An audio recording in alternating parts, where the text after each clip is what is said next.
you a fan of this podcast? Do you wish there was even more juicy content for you to sink your ears into? Well, there is. You can become a premium member of this podcast for $5.99 a month and get full access to an archive of over 50 bonus episodes. Additionally, we release a bonus episode every single month. That's a ton of extra content, including my personal interior design diaries, extra tips, my talking about trends, and so much more. Additionally, you'll be keeping us on the airwaves each and every week because your premium membership money goes directly back to making this podcast amazing. Check us out at affordableinteriordesign.com. Click on podcast to learn more and to become a premium member today.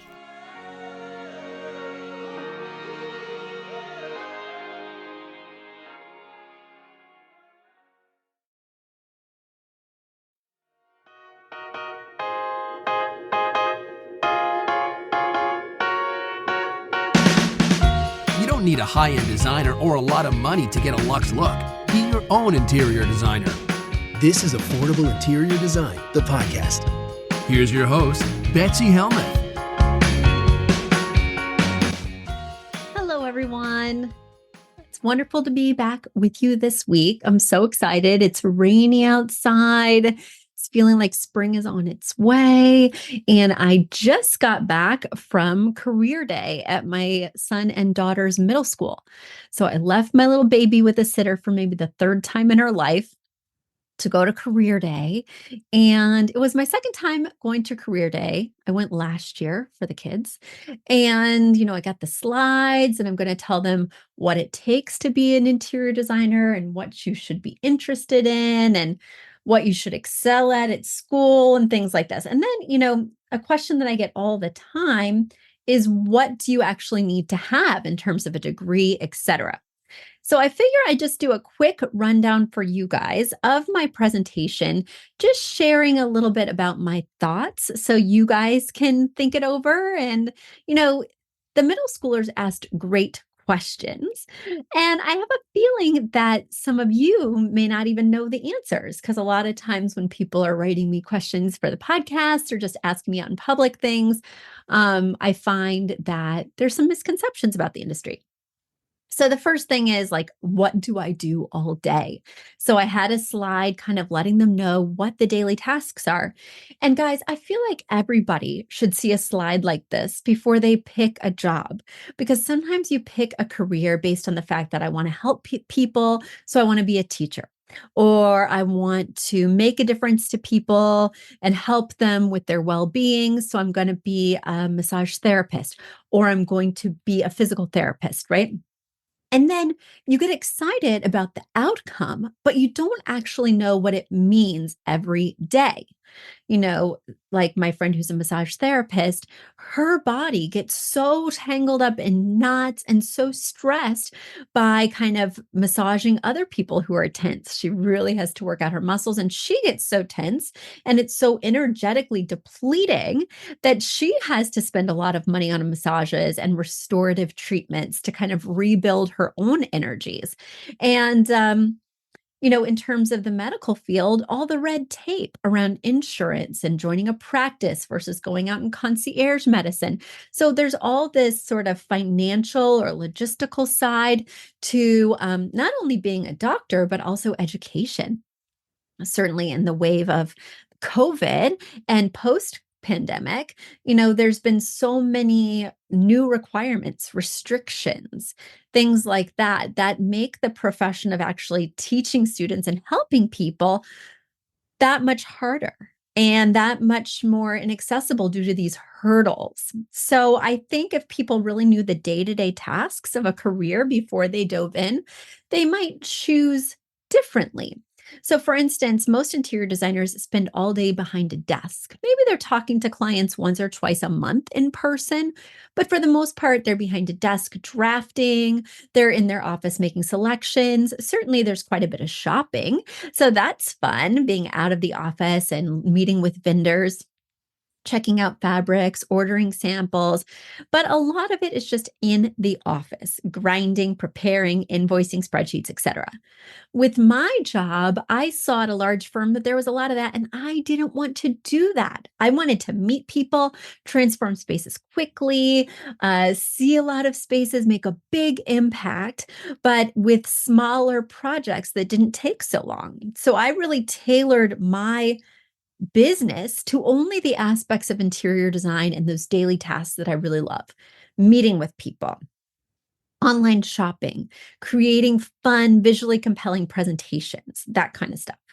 Of course, I spend a lot of time when I'm with clients, not only getting to know them, but taking measurements, creating floor plans. So you really have to like that technical aspect. You have to like intimately learning a room, where the outlets are, where the light switches are. Is there a scuff in the paint over here? Do we have a flickering light over there? So really getting to know intimately the space you're going to be working on is key. And then, of course, presenting to the client, getting everything ready. I have a big presentation coming up this weekend. I'm getting everything ready. I'm presenting the rooms in such a way that I think the presentation will be more compelling to the clients. Like I'll start with a room that's less controversial, get them excited about that design. Then I'll move into something where maybe I took a few more risks in the dining room. I'm going to use some wallpaper and I want to kind of get that initial buy-in. Oh my gosh, I love the family room. Let's keep going. So that way they're already feeling confident and secure by the time I throw them a little bit of a wild card. So thinking strategically about that presentation. And then, of course, bringing the presentation to life with beautiful visuals and mood boards and a spreadsheet that's easy to use and shop with. So that's really my daily life. And of course, running a business, I have lots of tax stuff and people management stuff. And I spend a large amount of time on that each week. But that's not something most designers have to deal with. So creating the floor plans and mood boards is really key, and being excited to kind of go in your hidey hole and make that art, if you will. And the exciting thing about this profession too is that I can truly work from anywhere. So I can either meet my clients virtually, and then I can really work from anywhere. But of course, it's more lucrative to meet them at their homes, to go to where they are. So when I'm meeting them at their homes, I'll have one meeting, but then that work of shopping, presenting, making spreadsheets, all of that can be done virtually. I could be on vacation. I could be in a park. I could be at home. As long as I have a quiet space with reliable Wi-Fi, you can really take this job on the road, which I just love. I also love the challenge of, learning people quickly. So I think it's really key to be deeply interested in people in this profession, because I have to get to know their preferences really quickly. I have to get them to trust me, which means I have to be a little bit vulnerable, sharing the fact that sometimes I'm messy, sharing the fact that sometimes my dog has accidents on the floor, which limits how much I want to spend on a rug. Or, I watch a lot of screens. And so I want to bet TV in the bedroom. That way they'll be more open to telling me that they too watch a lot of screens, and that's a priority for them also. So kind of building that really authentic relationship so that I can create a space that totally works for them and that even solves some of their problems like clutter and chaos in the entryway, things like that. And then I love working within a budget, not only because I see that it helps people of all means, it makes interior design accessible to everyone, but also because it just makes you have to think outside the box and be more creative, and creates a boundary that you have to kind of work within, which helps the timeline to go faster than having the budget for anything in the whole world. So, in terms of who should be drawn to this job, who should be thinking about being an interior designer, somebody who likes art. You like to stroll through a museum. You like to look at pretty colors. You like to go to furniture stores. You don't have to know how to draw. You don't have to know how to paint. None of that. Of course, it's a nice thing to fully immerse yourself in the world of art in order to be a designer, but it is certainly not a necessity. I myself had an extensive art background. I don't use any of that in terms of drawing, painting, those techniques. Then you want to be friendly, because as I mentioned before, you want to get clients on your side. You want them to know, like, and trust you so they refer their friends. And you just want to have a great working relationship in this somewhat personal environment. And you want to have kind of an excited personality. When I'm presenting to my clients, if I don't wholeheartedly get behind the presentation and really sell it, they're not going to be into my ideas either. So if I say, here's the presentation, I just sent it to you in an email, look it over, let me know what you think. I worked really hard on it. Versus, let me guide you through my presentation. I can't wait to show you what I found. There's some really exciting things, and I want to show you some different options. So let's dig in.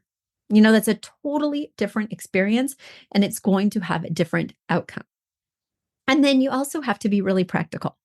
A lot of new designers or designers who are just curious about the profession love picking out the pretty stuff, love immersing themselves in art and fancy items and things like this. But they don't enjoy staying within that budget. They don't enjoy finding fabrics that are quite durable. They want that cream sofa because it's going to look best in the room, but they're not thinking of how it's going to work best for that family.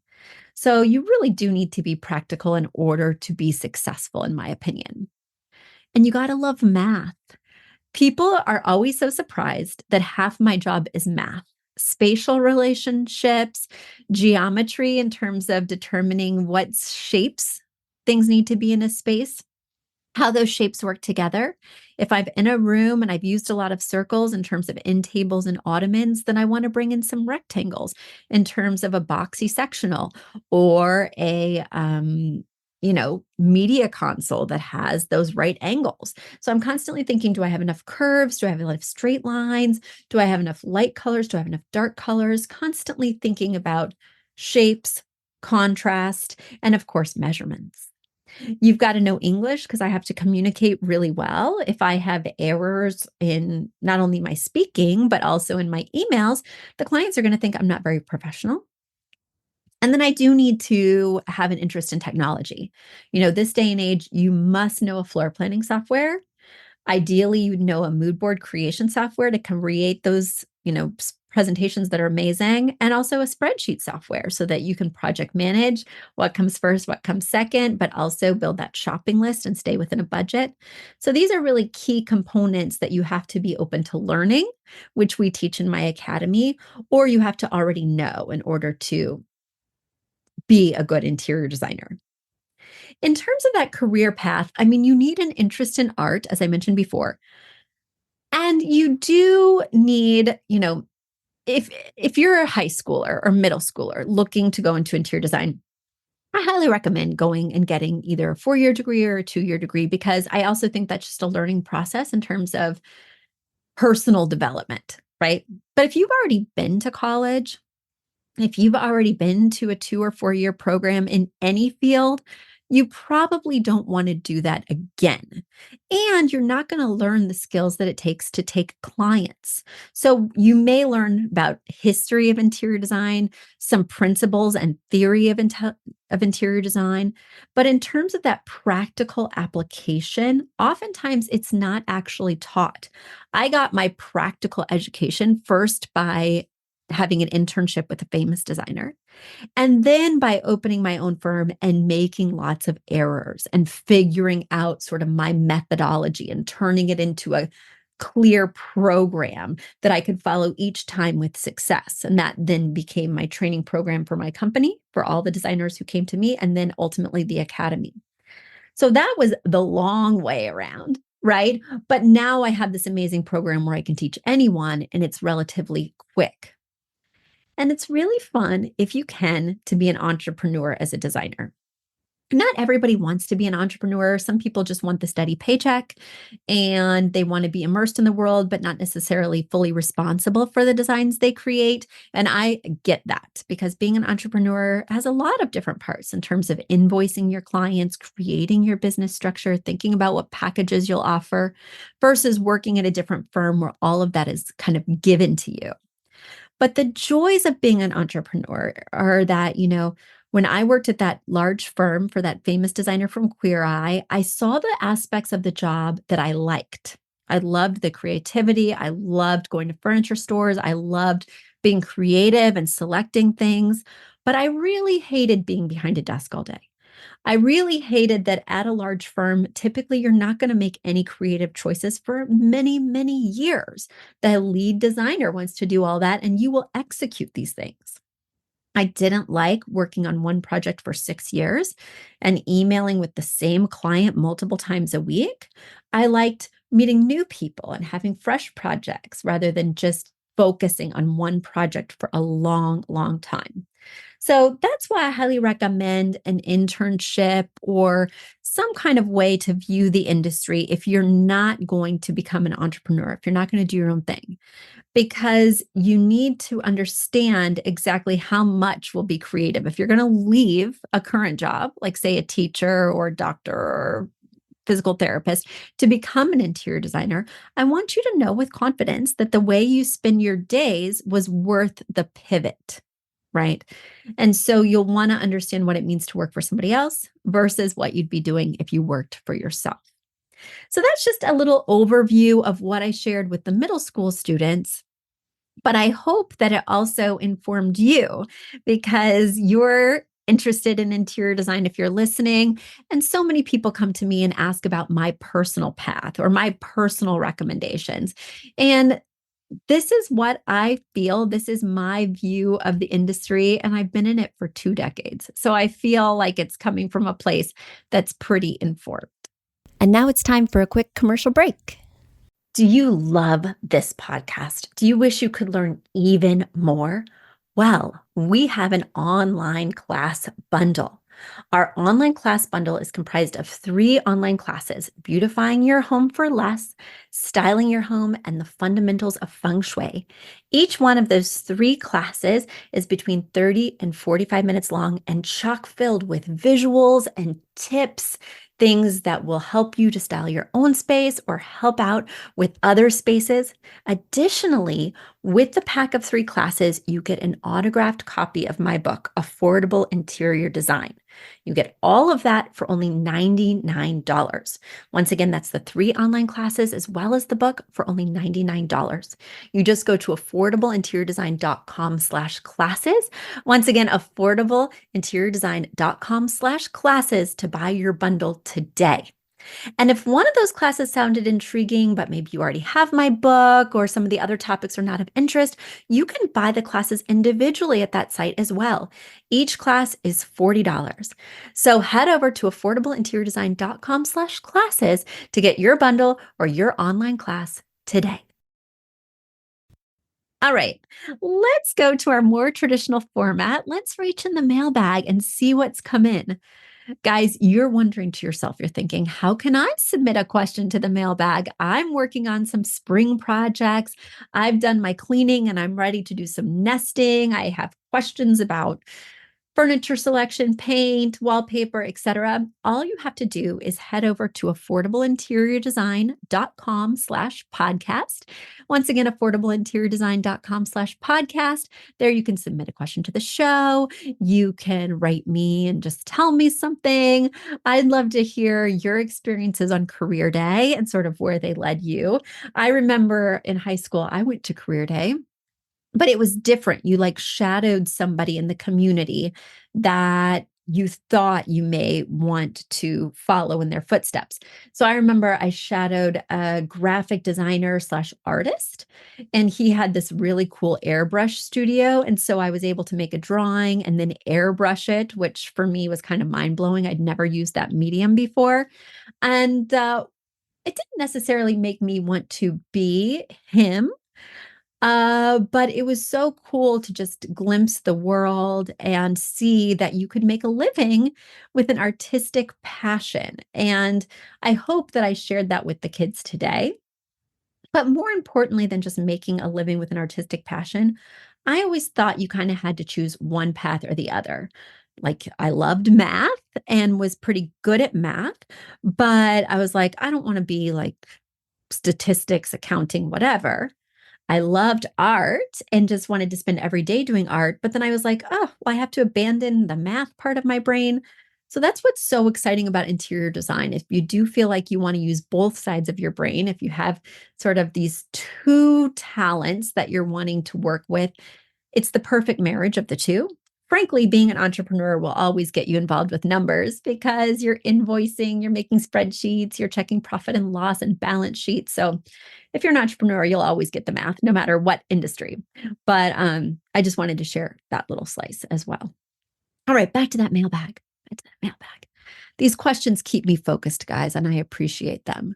So my first question comes from Renee, and she is writing all the way from Nashville. She writes, Betsy, when I moved into this 1980s era condo almost a year ago, I was struggling with the layout of the living room, and I still am. It's a living room, dining room, entry space. I have a TV that's too large and it dominates one wall, and I do not know how to design around it. Should I just get rid of it? To keep the space calmer, should I have fewer furniture pieces? I like mid-century modern design and I've inherited traditional pieces. Please give me some tips for making them work together. Okay, so Renee, thank you for the picture. It's very illuminating. There's a lot going on in here. And there's a lot of different styles. And yes, I see both the MCM, I see the traditional, and I think this room is suffering from a lack of two-word phrase. We want that style word that's clear, and we want the feeling word that's clear. And I'm not saying traditional furniture, which has ornate carvings, detailings, tends to be more of an older style, sometimes utilizes antiques, and mixing these clean lines, simple shapes from mid-century modern. I'm not saying they can never work together, but they need a really cohesive vision.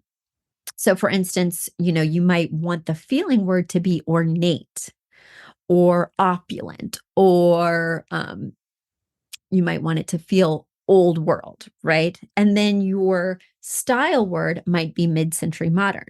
So that will allow you to bring in these traditional touches and incorporate these more sort of filigreed pieces with the simplistic mid-century modern framework.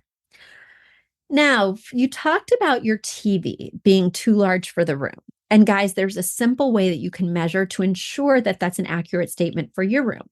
You take the measurement from the front of the screen to where your eyeballs are on the sofa. Take that measurement in inches, divide it by 2, and that's the size of your TV. So if from the front of the screen to where you're sitting on the couch is 100 inches, you divide it by 2 and you need a 50-inch TV. Now, as we know, TVs are measured on the diagonal. So you'll want the 50-inch diagonal TV, right? So I can't be sure that this is too big. What I can be sure of is that it's too high. So when you're sitting on the couch, you want the TV to be at eye level. So if you drew a line from your eyeballs all the way over to the wall, that would be the center of the TV. So this is like not the center of the TV unless I'm standing up, maybe even on my tiptoes. It looks really high, which is making it look quite imposing. Now it's underneath this traditional secretary desk, which is causing it to be so high. So this is definitely the wrong piece of furniture. And also, if I'm going to have a piece of furniture under the TV, not only do I like it to be lower so that my TV can be at eye level, I like it to be longer than the TV, or as long as the TV so it doesn't look top heavy. Right now, the secretary desk is about 2/3 the length, or maybe 3/4 the length of the TV. And so the TV is looking all the more big, all the more disproportionate because it's so much larger than the piece it's above. Those are a few tips. I am never going to be one to tell somebody to get rid of the TV, especially if you actually watch the TV. If you actually watch the TV and it makes this room more functional for you and you find that it's one of the big draws in the room, then you need to keep it. But you need to find a way to have it look less imposing by lowering it and putting it above a more appropriate piece of furniture and measuring that it is the right distance from the sofa. If it's not the right distance from the sofa, you can move that sofa back because I see that you have a plant stand behind the sofa. So you definitely have room to increase depth in the space without getting rid of this TV or swapping it out for something smaller. So Renee, I know that's a lot to take in. First things first, solidify this floor plan. Make sure that the sofa is the right distance, make sure that the pieces are in the right place. And then I think we need to really curate. And by curate, I mean get rid of some things that aren't aligning with the overall vision for the room. There's definitely some missteps here. There's definitely some places where I think it's a little bit cluttery, and that's detracting from any two-word phrase you might create. Now, you might remember from previous episodes me talking about my new house. In my new house, I want to incorporate antiques and ornate things because that goes well with the architecture.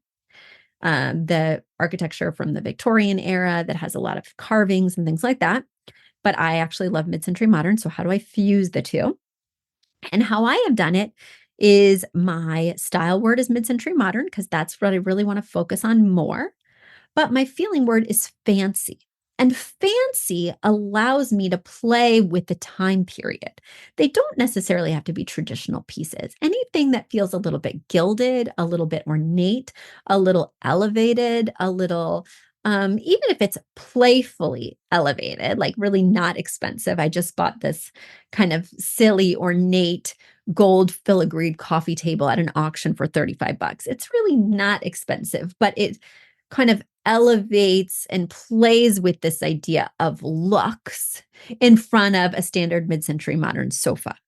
So layering these ideas really works, but I have to be quite specific on what fancy means to me. And you're going to have to be very specific on what this word that encapsulates these traditional pieces is to you. So if ornate doesn't light you up, keep digging for that perfect adjective so that you can make the space more cohesive and get rid of things that don't align with those two words. Guys, it has been so great talking to you. I feel like I've been talking about design all day between presenting to 3 groups of middle schoolers and now to you. I will tell you, it has given me a newfound, even though, I mean, I've always had a deep appreciation for teachers, but hello, 30 middle schoolers in 3 back-to-back classes. I was only teaching them for 20 minutes at a clip, and I'm tired. I need a nap. All right, guys, until next week. Bye.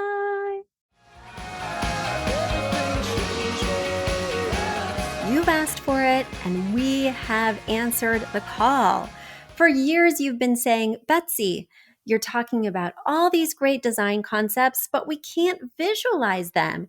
You're describing the picture that the listener sent in of their problem, and we wish we could see that picture too. After all, a picture is worth 1,000 words, and I do my best to describe them, but there's nothing like seeing it for yourself. And that's why Affordable Interior Design, the podcast, now has a YouTube channel. Not only do we have a YouTube channel where you could see recordings and clips of these podcast episodes, we also have an Instagram, a Facebook, and so many other exciting things. You should check it out. Head over to affordableinteriordesign.com/links. Once again, affordableinteriordesign.com/LINKS. links. And when you go there, you will see links to our YouTube page, our Instagram page, our Facebook page, and more. Please check it out, follow and subscribe so you can see everything I'm talking about.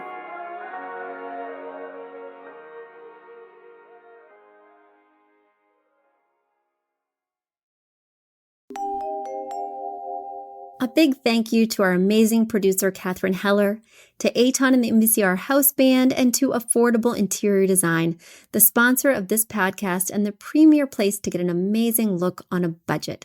Check out affordableinteriordesign.com. If you guys love the show, the very best way to support us is by spreading the word.